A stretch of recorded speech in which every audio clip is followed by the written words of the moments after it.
This video is about the two women that were found lost at the sea. They were lost during 5 months and they were saved by the US Navy.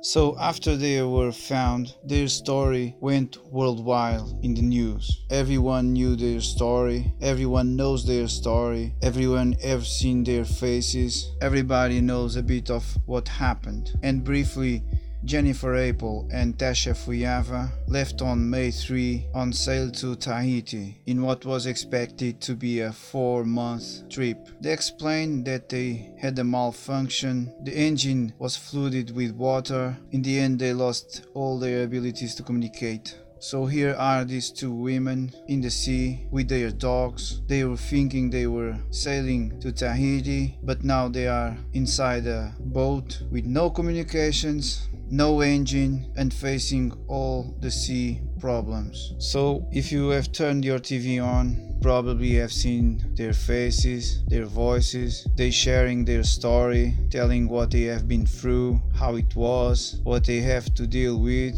And I have seen that too. And do I believe them? Of course, it can be 100% true. But still there are other things that make me think, that make me wonder, can this be all? Was this what really happened? If it wasn't, what was going through? What was really happening?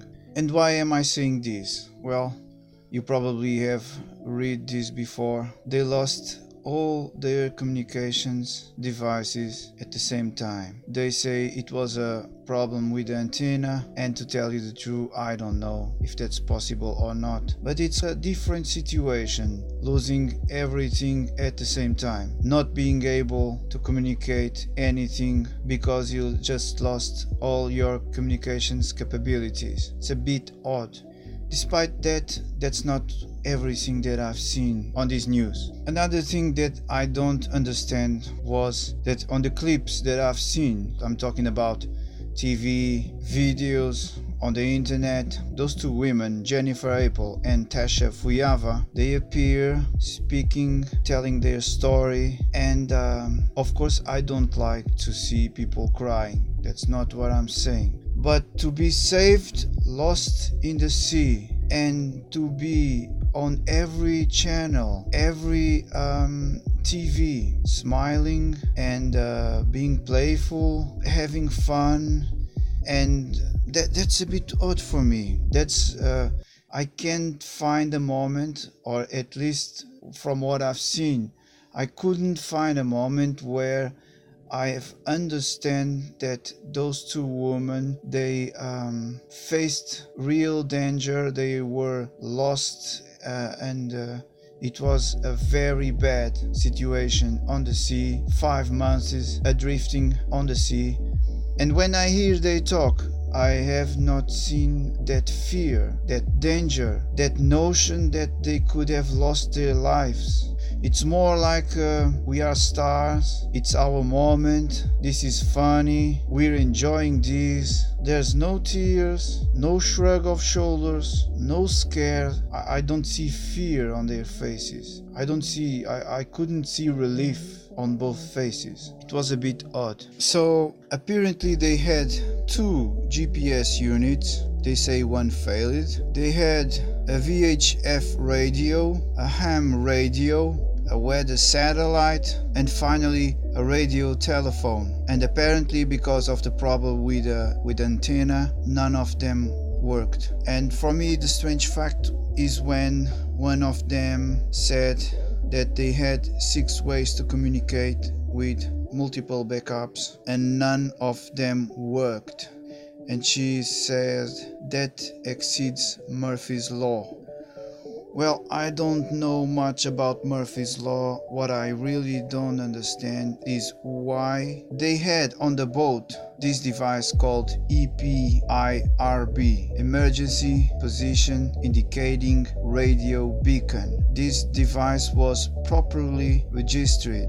This device transmits a code via satellite to the nearest rescue coordination center. So it's not the case that they were lost in the sea 5 months and they have no way of communicate. They had no way of sending a help signal. It's not like there was 100% no chance of asking for help. Despite that, one of them said that all the 6 systems, the VHF radio, the GPS units, they all failed in what, and I quote, exceeds Murphy's Law. And for me, what exceeds anything is having a device that can just take you out of the ocean immediately in probably hours or 1 or 2 days. I have a device that can take me out of the ocean, out of the problems, out of nowhere. They just kept going through the ocean day after day, week after week, month after month, with a device available by their side that they could activate at any time, which means that they could have been out of there, let's say, in the first week, because I can only speak for me, but if I'm going on a sail trip out in the ocean, I have friends, I have a life, and suddenly, despite the fact that everything goes wrong, and let's believe that there was a problem with the antenna, let's accept that almost every device was not working, but I have this device, this EPIRB, Emergency Position Indicating Radio Beacon.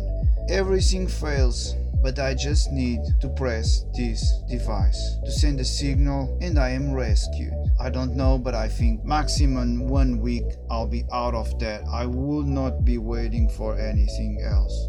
So I got no idea why they went day after day, week after week, and had they had not been found, as far as I understand, they would be kept going away, lost in the sea, who knows for how much more time. I had no idea what really was going through their minds, what was happening there, what were they thinking. I can't understand. They said they faced ferocious storms.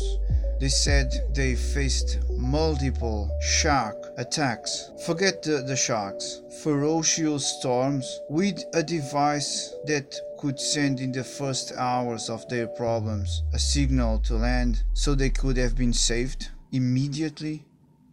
I cannot imagine why anyone lost in the sea that could have asked for help would face ferocious storms. They told some news that for 98 days straight they tried to get someone to answer their calls. They tried to speak with someone to save them, but unfortunately they were always out of range.